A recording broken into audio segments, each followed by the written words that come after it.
In terms of eyes on the street on this corner, we have CVS with the blocked off windows so they could do more shelving, and they closed the back door so that puts less life onto this corner. You have the Housing Authority building, which was McCormick Barstow. You have the former Sierra Hotel, Bank of America, that became the Fresno Family Courts. And so, like a lot of law enforcement related things, they think they need to really bunker themselves in. So they got rid of the big windows and covered them up. And then what little window they had, they put in black. And then they put a nice friendly camera right on the corner. A real welcoming sign in any downtown, right? And then Mick Martirosian has done a great job with his building here. It's an attorney use, which we don't want, and fortunately he doesn't either. So he sees as the street opens up and there's more retail demand to be able to put retail back in here, which I think was Hodge & Sons was in that location. So he totally gets it, and he's a big supporter of this project. So he can move his offices to the second floor and have retail on the ground floor, adding more life to downtown. The sculptures were the crane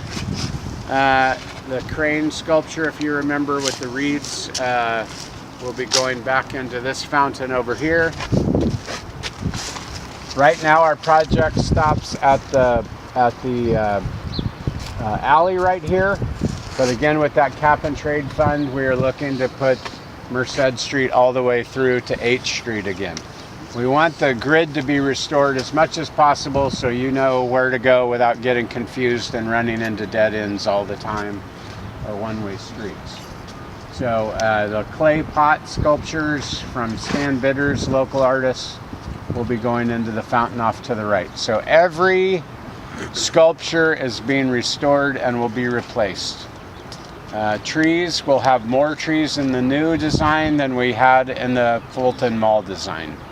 So those were two very important topics to the community. So we've done as much as we possibly could to make that a priority for the project, as well as respecting some of the design features of the mall.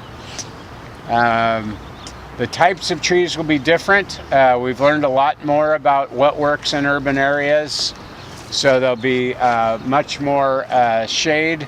See, we like Chinese elms because they have a canopy to them and it gives us shade. We don't so much like pine trees because they drop needles all the time.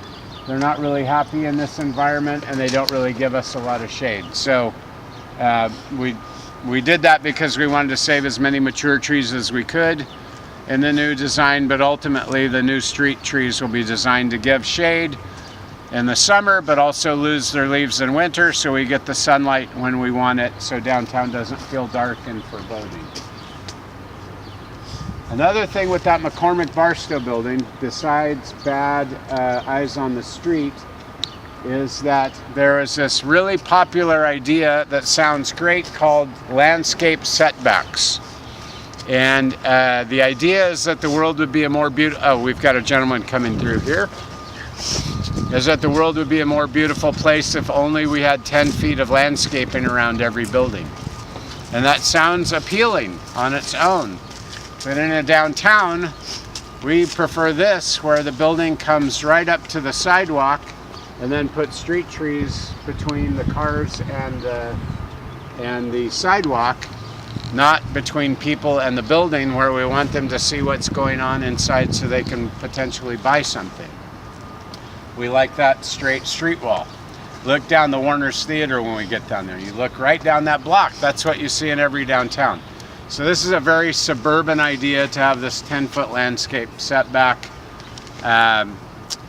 Look at the corner of Palm and Belmont sometime where the dairy's offices are, and it's like one of the most offensive things to me, because you've got a building with walls that you can't see out of. It has glass block, and then you have 10 feet of completely unused landscape, and then you have a fence on the sidewalk. So no one can walk on it. Nobody really looks out on it. It just creates this dead zone of space. In an urban area, we don't like dead zones. One, they're just not practical, and two, when you're walking around in an area that's starting to get a little dark or there aren't enough people around and you have a whole bunch of bushes and shrubberies and things, you start thinking, I wonder if there's anyone behind any of those, right? And in a normal downtown layout with the building, sidewalk, and street, you don't have that feeling because you can see through, right? Does that make sense? Fewer visual obstacles. Craig, is there going to be anything that the little people do to contribute? Buy a tree, buy a brick, take out a brick? Yeah, there hasn't been. There should have been. I really think there should have been more of a public campaign to get people, especially to contribute to making some of the art installations even better. But there's really no one set up to do that. The city really wasn't set up to do it. The Downtown Partnership made huge contributions to this project, probably beyond what their budget was capable of, so they didn't really have the person power to be able to do that.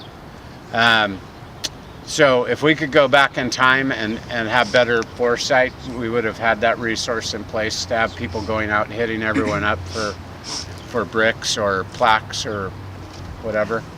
But especially like with the Renoir, I really think that's the best example to me of how that whole installation could be so much better than it was, where it's on that small base and there's no description about what the relevance of the work is.